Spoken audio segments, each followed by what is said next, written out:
ഇപ്പോഴത്തെ കുട്ടികൾ പഠന ദിവസങ്ങൾക്ക് ഇടവേള കൊടുത്ത് പ്രകൃതി മനോഹരമായ സ്ഥലങ്ങളിലേക്ക് വൺ ഡേ ട്രിപ്പ് പോകുന്നതൊക്കെ സർവ്വസാധാരണമായിരിക്കുന്നു. വീട്ടിലും ഹോസ്റ്റലിലും ചെറിയ നുണകളൊക്കെ പറഞ്ഞായിരിക്കും പലപ്പോഴും ഈ യാത്രകൾ നടത്തുക. എന്നാൽ കുട്ടിക്കളിയായി തുടങ്ങുന്ന ഇത്തരം കാര്യങ്ങൾ അപ്രതീക്ഷിതമായ അപകടങ്ങളിലേക്ക് എത്തുമ്പോഴാണ് കളി കാര്യമാകുന്നതും പ്രിയപ്പെട്ടവർക്ക് തീരാ നോവായി മാറുന്നതും. അതുപോലൊരു സംഭവമാണ് കഴിഞ്ഞ ദിവസം ഇടുക്കി അരുവിക്കൂത്ത് വെള്ളച്ചാട്ടത്തിലും സംഭവിച്ചത്. എഞ്ചിനീയറിംഗ് വിദ്യാർത്ഥികളായ അക്സയുടെയും ഡോണലിന്റെയും ദാരുണമായ മരണവാർത്തയാണ് നമ്മൾ അറിഞ്ഞത്. മുട്ടം എഞ്ചിനീയറിംഗ് കോളേജിലെ 3ാം വർഷ കമ്പ്യൂട്ടർ സയൻസ് വിദ്യാർത്ഥിയായിരുന്നു ഡോണൽ.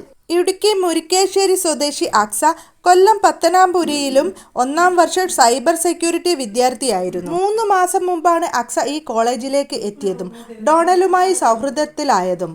ഹോസ്റ്റലിലായിരുന്നു അക്സ താമസിച്ചിരുന്നത്. ഇന്നലെ ശനിയാഴ്ച രാവിലെയാണ് അക്സ ഹോസ്റ്റലിൽ നിന്നും കൊല്ലത്തെ വീട്ടിലേക്കാണെന്നും പറഞ്ഞ് ഡോണലിനോടൊപ്പം ഇറങ്ങിയത്. അക്സ പറഞ്ഞത് സത്യം തന്നെയാണ്. 1 മണിക്കുള്ള നാട്ടിലേക്കുള്ള ബസ് ബുക്ക് ചെയ്യുകയും ചെയ്തതാണ്. എന്നാൽ രണ്ടുപേരും നേരത്തെ തന്നെ ഇറങ്ങിയിരുന്നു. 3 കിലോമീറ്റർ താഴെ മാത്രം ദൂരമുള്ള അരുവിക്കുരത്ത് വെള്ളച്ചാട്ടത്തിലേക്കാണ് അക്സയും ഡോണലും എത്തിയത്. നടന്നായിരുന്നു ഇരുവരുടെയും യാത്ര. വെള്ളച്ചാട്ടത്തിനരികെ എത്തിയ ഇവർ മാറാനുള്ള വസ്ത്രങ്ങളും ഫോണും പാറക്കെട്ടിനരികെ അഴിച്ചു വെച്ചാണ് വെള്ളത്തിലേക്ക് ഇറങ്ങുന്നത്. വസ്ത്രങ്ങൾ ധരിക്കാതെയൊന്നുമല്ല ഇവർ വെള്ളത്തിലേക്ക് ഇറങ്ങിയത്. കുളിച്ച് മാറാനുള്ള വസ്ത്രങ്ങളാണ് പാറക്കെട്ടിൽ വെച്ചത്. എന്നാൽ പിന്നീട് സംഭവിച്ചതെല്ലാം അജ്ഞാതമാണ്. ഈ പ്രദേശത്ത് MDMA, കഞ്ചാവ് അടക്കമുള്ള രാസലഹരി വസ്തുക്കളുടെ ഒഴുക്കും സാമൂഹ്യ വിരുദ്ധരുടെ പ്രവർത്തനങ്ങളും നടക്കുന്നുണ്ടെന്നാണ് സൂചന. ഒരു കാലത്ത് MDMAയും മറ്റും ത്രാസുകൊണ്ട് തോക്കിക്കൊടുത്തിരുന്ന സ്ഥലം കൂടിയാണ് ഇത്. ആ ഭാഗത്തെ പരിസരവാസികൾ പോലും ആ ഭാഗത്തേക്ക് പോകാൻ പേടിച്ചിരുന്നു. കാരണം ഒരു മൺപാതയിലൂടെ ഒരു കയറ്റമിറങ്ങിയാണ് അങ്ങോട്ട് പോകുന്നത്. അവിടെ സാമൂഹ്യ വിരുദ്ധരുടെ കൂത്താട്ടമാണ്. 3 മാസം മുമ്പ് മാത്രം പരിചയപ്പെട്ട ഇവർ ആത്മഹത്യ ചെയ്തതല്ലെന്നും പിന്നിൽ മറ്റേതോ സംഭവിച്ചതാണെന്നും നാട്ടുകാരും വീട്ടുകാരും ഒരുപോലെ പറഞ്ഞിരുന്നു. കാരണം ഈ പ്രദേശത്ത് കാലങ്ങളായി നടന്നുകൊണ്ടിരിക്കുന്ന മയക്കുമരുന്നിന്റെയും സംഘത്തിന്റെയും വിളയാട്ട കേന്ദ്രമാണ്. സൗരജീവിതം പോലും നശിച്ച സാഹചര്യത്തിൽ ഇവിടെ നിന്നും നിരവധി കുടുംബങ്ങൾ താമസം പോലും മാറിപ്പോയിട്ടുണ്ട്. കോളേജുകളിലെ വിദ്യാർത്ഥി രാഷ്ട്രീയ പാർട്ടികളുടെ കൂടി ഒത്താശയിൽ നടക്കുന്ന മയക്കുമരുന്ന് കച്ചവടത്തിനെതിരെ നാട്ടുകാർക്ക് പോലും പ്രതികരിക്കാൻ സാധിക്കാത്ത അവസ്ഥയാണ്.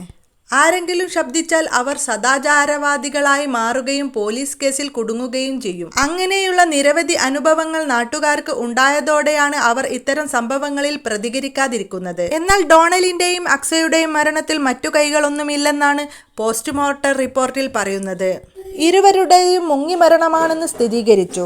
അക്സയുടെ ശരീരത്തിൽ കാണുന്ന മുറിവുകൾ മീൻ കൊത്തിയതാണെന്നും തിരിച്ചറിഞ്ഞു. കോളേജിലും നാട്ടുകാർക്കും വീട്ടുകാർക്കും ഒക്കെ ഏറെ പ്രിയപ്പെട്ട കുട്ടികളാണ് ഇവർ. സാധാരണ ഒരു അപകട മരണമായിരുന്നെങ്കിൽ ആർക്കും പ്രശ്നമുണ്ടായിരുന്നില്ല. പ്രണയിച്ച് സ്വകാര്യത കണ്ടെത്താൻ പോയ 2 പേരായതുകൊണ്ടാണ് പല വാർത്തകളും പുറത്തു വരുന്നത്.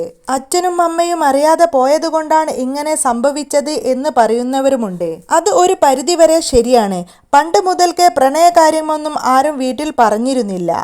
എന്നിരുന്നാലും ഇന്നത്തെ കാലത്തെ കുട്ടികളുടെ അത്ര സ്വാതന്ത്ര്യമുണ്ടായിരുന്നില്ല, തൻ്റെ ഇടവും ഉണ്ടായിരുന്നില്ല. ഇനിയുള്ള തലമുറ ചിന്തിക്കേണ്ട കാര്യം മറ്റൊന്നാണ്. ഇങ്ങനെയുള്ള സ്ഥലത്തേക്കൊക്കെ പോകുമ്പോൾ നമുക്ക് എന്ത് വേണമെങ്കിലും സംഭവിക്കാം. നമ്മൾ എന്ത് ചെയ്താലും അതിൻ്റെ ഫലം അനുഭവിക്കുന്നത് മാതാപിതാക്കളാണ്.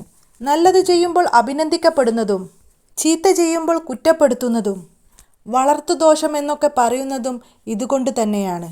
അങ്ങനെയുള്ള അപമാനഭാരത്തിലേക്ക് നിങ്ങൾ അവരെ എത്തിക്കാതിരിക്കുക. ഇതൊക്കെ എല്ലാവർക്കും ഒരു പാഠമാകട്ടെ.